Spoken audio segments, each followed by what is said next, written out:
Hola, Dios les bendiga. Bienvenidos a la clase número 11 de Vida de Jesús.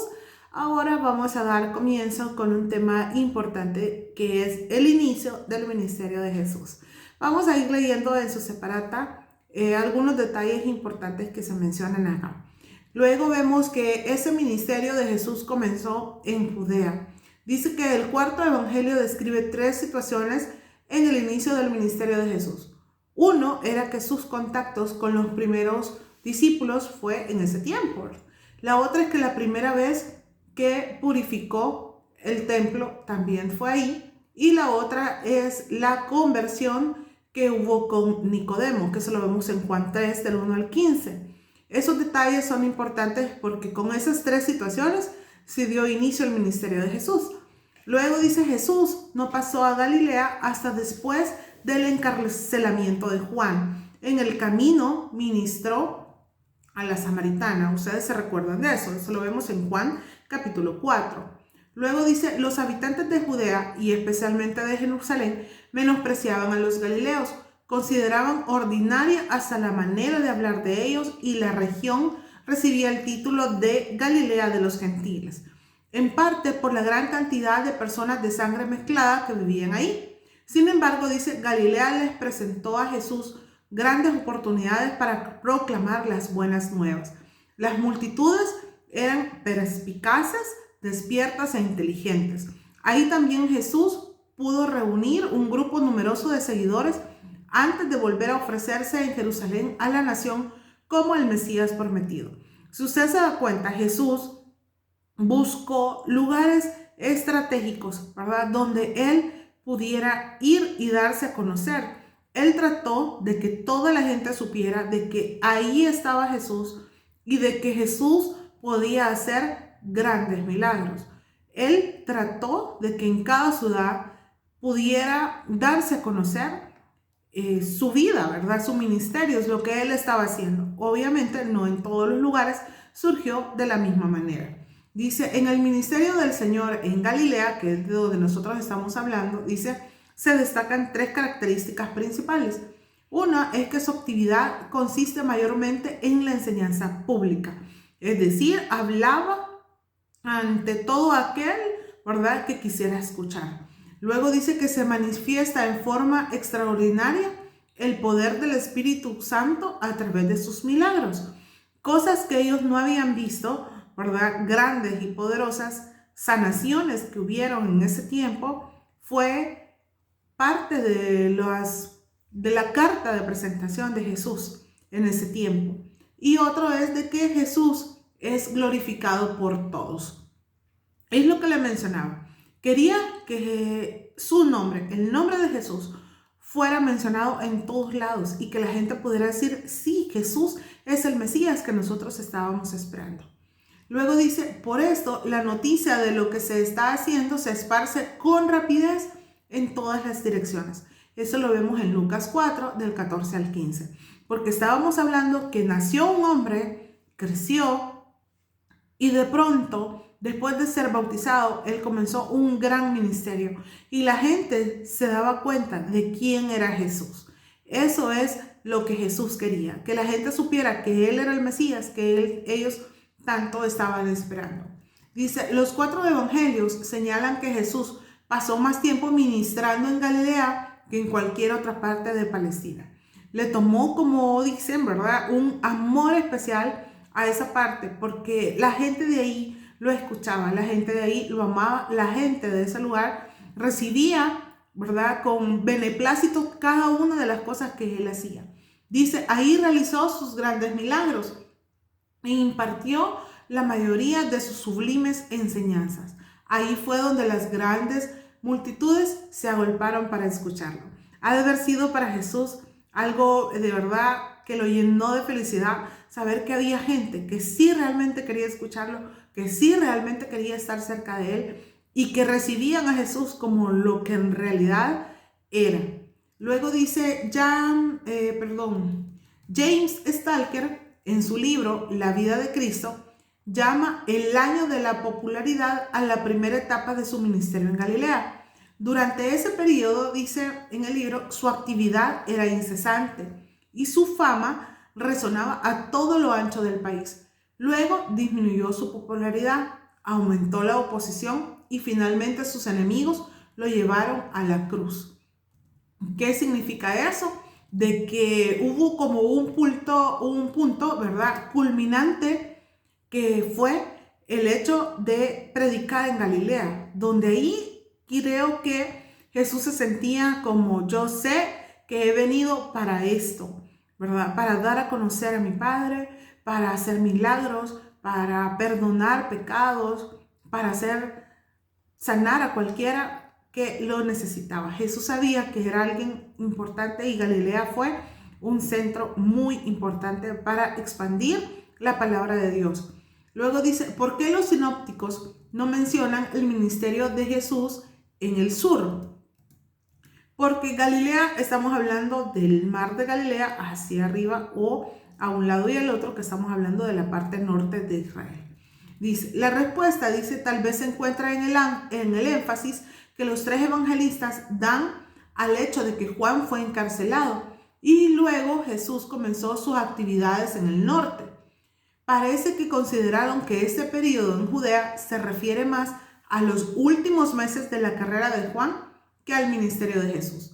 Después de terminar la misión de Juan, empezó la obra especial de Cristo. Al principio del ministerio, Juan, gran cantidad de gente salió para escucharle y ser bautizada. Se conmovieron. Jesús fue bautizado también y Juan señaló que era el Cordero de Dios. Dice, sin embargo, los líderes, ¿verdad?, y religiosos no aceptaron el mensaje de Juan y demandaron a Jesús una señal de su autoridad para limpiar el templo. Pronto se enfría el entusiasmo del pueblo y endurecieron sus corazones. Su arrepentimiento fue superficial y fue de corta vida. Dice que por ello el rey Herodes consideró que ya no había peligro para detener a Juan y tenerlo en la cárcel. Jerusalén había rechazado al rey. Si su precursor recibió este trato, ¿qué podría esperar el Mesías? Se retiró Jesús a Galilea y la región donde los fariseos y saduceos tenían menos influencia. Y esa también es una de las razones por las cuales Jesús también se quedó en Galilea. De las 4 provincias de Palestina, Galilea era la más bella y la más productiva. No era muy grande, se extendía en unos 100 kilómetros de norte a sur y de unos 50 kilómetros de este a oeste. Estaba bordeada al este por el Jordán y el mar de Galilea y estaba separada del Mediterráneo por la llanura sirofenicia. Su aspecto topográfico era quebrado, siendo una alta meseta de la cual se elevaban varios cerros. La cuenca del mar de Galilea era fertilísima. Se encontraban muchas ciudades ahí y estaba densamente poblada. Como ya les mencioné anteriormente, ¿verdad? Yo creo que Jesús hizo una buena elección al comenzar su ministerio en esta región. Dice, Galilea proporcionó un hogar a Cristo y constituyó su primer campo misionero antes de la última semana de la vida terrenal de Jesús. La mayoría de los relatos evangélicos se sitúan alrededor del mar de Galilea.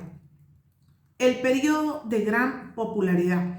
Dice, Jesús se instala ahora, pero en Capernaum. Después de ser rechazado en Nazaret, Jesucristo estableció su residencia en Capernaum, que era una ciudad situada en la ribera occidental del mar de Galilea. Era uno de los centros de actividad comercial de la región, por lo que se prestaba a servir de base para las actividades de Cristo en las otras ciudades de la cuenca del lago y para sus viajes a todos los rincones de la provincia.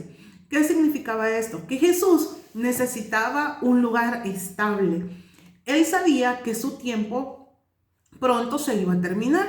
Recuerden ustedes que el tiempo que Jesús predicó no fue mucho, no fue muy extenso, pero él sabía que debía hacer lo mejor que pudiera en el tiempo que él tenía.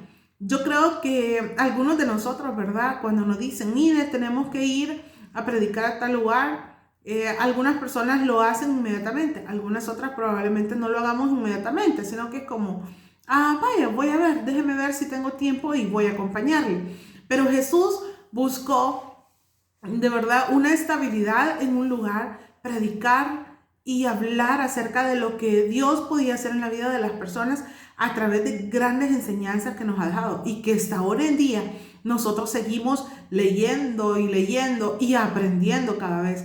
Y cuando escuchamos predicaciones, creo yo, de alguna de las enseñanzas de Jesús, nosotros decimos, eso ya lo había leído, pero no había visto esa enseñanza. Entonces la palabra de Dios para cada uno habla de diferentes maneras, pero el Dios sigue siendo el mismo, un Dios grande y un creador maravilloso, ¿verdad?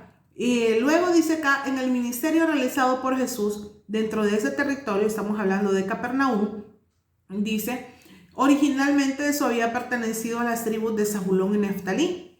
Y dice que Mateo ve el cumplimiento de la antigua profecía que se encuentra en Isaías 9, del 1 al 2, donde dice, el profeta había predicho que estas tribus, que habían sufrido terriblemente con las invasiones de los asirios, serían liberadas, donde dice, y una gran luz resplandecería en medio de las tinieblas. Y definitivamente que esa luz era Jesús. La imagen, dice, es la de los viajeros que se extravían del camino en la densa oscuridad, y sobre ellos vuelve a brillar la luz de la aurora. Mateo, dice, emplea la figura de las tinieblas para simbolizar la ignorancia espiritual, el pecado y la miseria de los habitantes de Galilea. Luego, en Capernaum había resplandecido su luz de manera especial, pues sus pobladores habían presenciado más milagros que los de ninguna otra ciudad. Sin embargo, no se habían convertido. Por tanto, sobre esta recaería el juicio más severo del Señor. Vea que Él se tomó el tiempo, o sea, eligió y dijo, en esta parte me voy a quedar, en esta parte voy a predicar. O sea, la gente lo tenía ahí, vivió con Él, convivió con Él, pudo estar cerca de Jesús, y aún así dice que hubo gente que no se había convertido. Dice que es una de las ciudades donde más milagros Él hizo. Al ver esos milagros de Jesús, creo yo, si yo hubiera estado en ese tiempo, hubiera sido probablemente actuado como de la misma manera que ellos, ¿verdad? Porque eso es algo impredecible. Como seres humanos, a veces nosotros somos inconstantes, dice la Biblia, ¿verdad? Que somos, el hombre es inconstante en todos sus caminos. Pero entonces nosotros podemos darnos cuenta que Jesús le puso muchísimo de verdad amor a predicar, a dar a conocer a Dios a través de sus milagros, pero aún así hay gente que no se convierte. A Jesús se le pasó.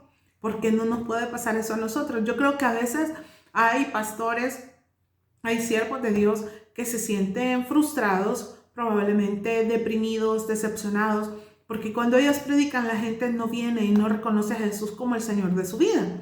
Pero eso puede pasar, le pasó a Jesús, ¿por qué no nos puede pasar a nosotros? Pero eso no es lo que nos tiene que detener, porque hay una misión nuestra, ¿verdad? No nos escucharon en un lado, ¿verdad? Podemos ir a otro, podemos ir y buscar otros lugares donde puedan ser escuchados escuchar la gente acerca de Jesús.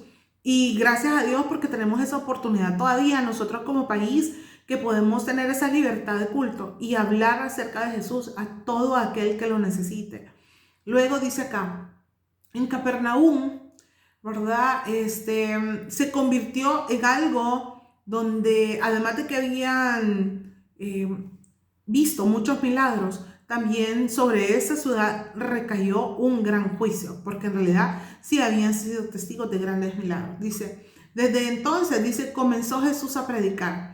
El vocablo predicar significa proclamar, publicar, declarar. No solo es una nueva doctrina, sino que es una declaración, un pregón que lanza el heraldo, un mensaje que sacude y despierte.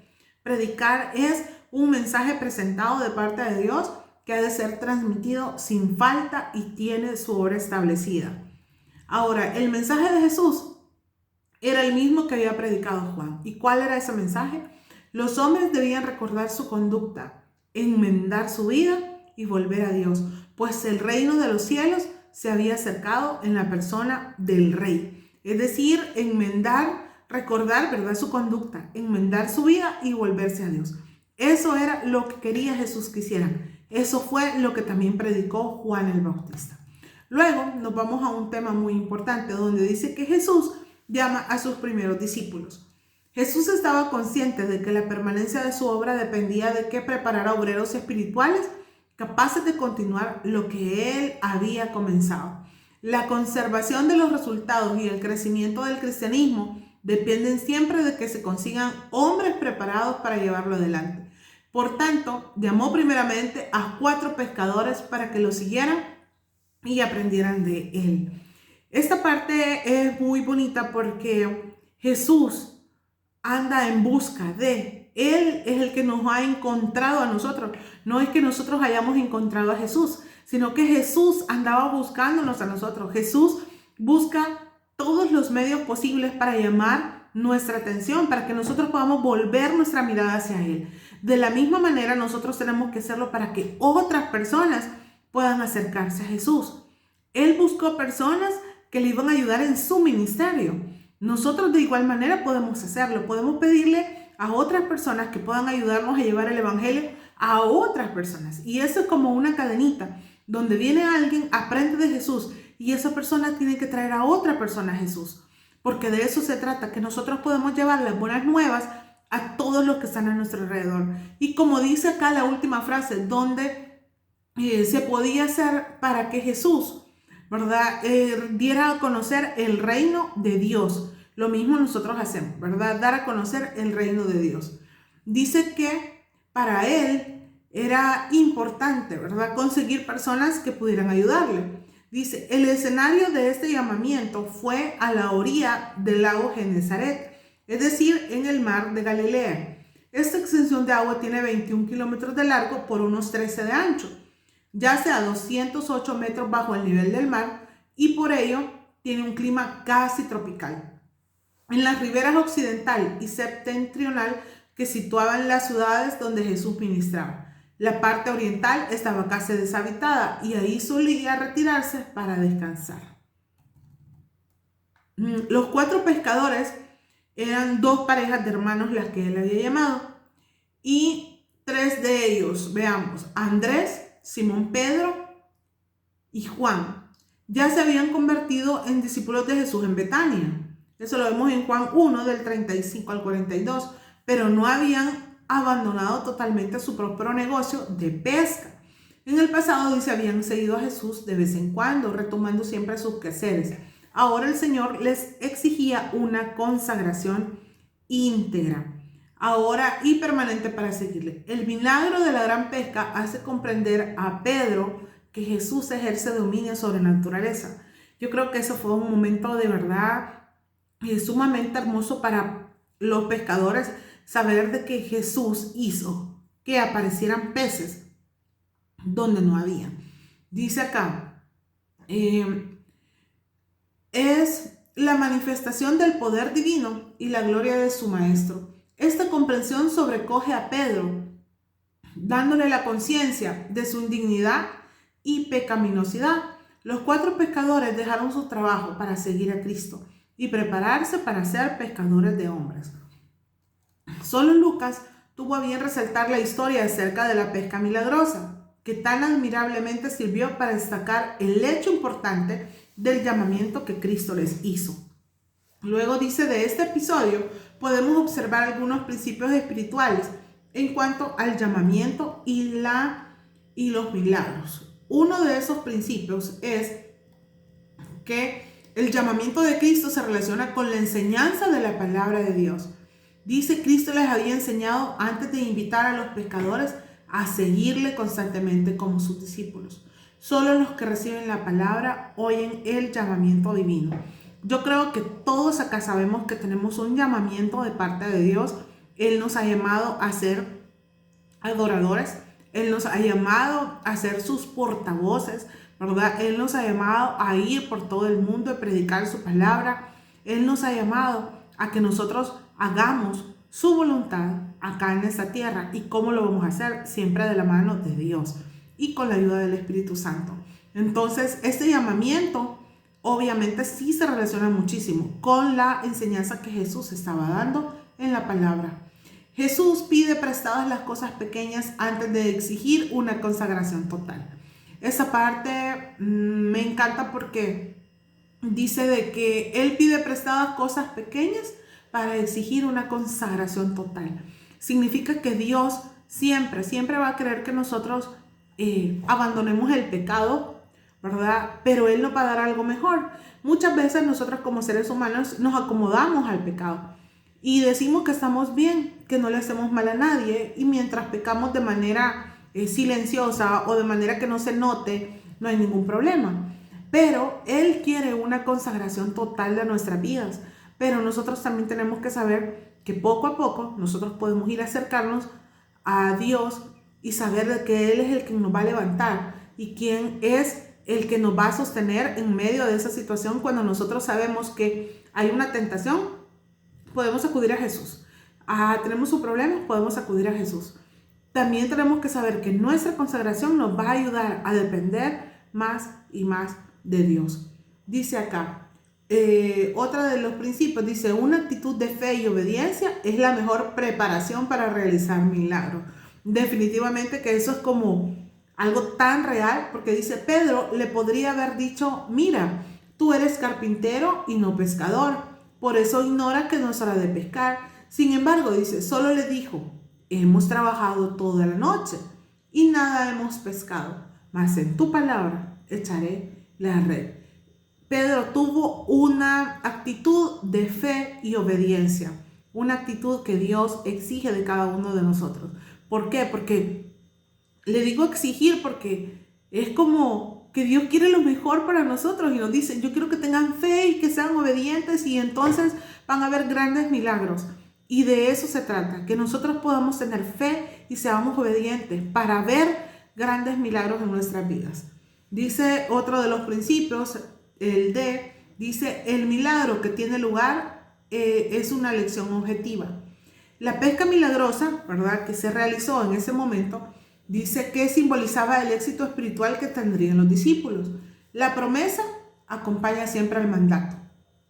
Venid en pos de mí, le dijo al final de eso, y sed pescadores de hombres. Dios nos llama a una tarea magna, redentora y gloriosa. Bendito sea Dios por eso.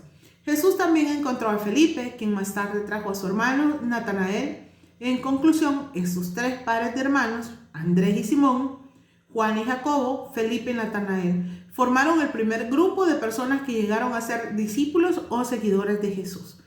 Bendito sea Dios que Él nos ha seleccionado a nosotros. Él nos vio y dijo, ustedes serán mis seguidores. Nosotros debemos de seguir, ¿verdad?, en la medida de lo posible, al 100%, lo que Jesús tiene para nuestras vidas. ¿A dónde lo encontramos? En su palabra. Si somos fieles, obedientes, tenemos fe, encontraremos grandes milagros en nuestras vidas.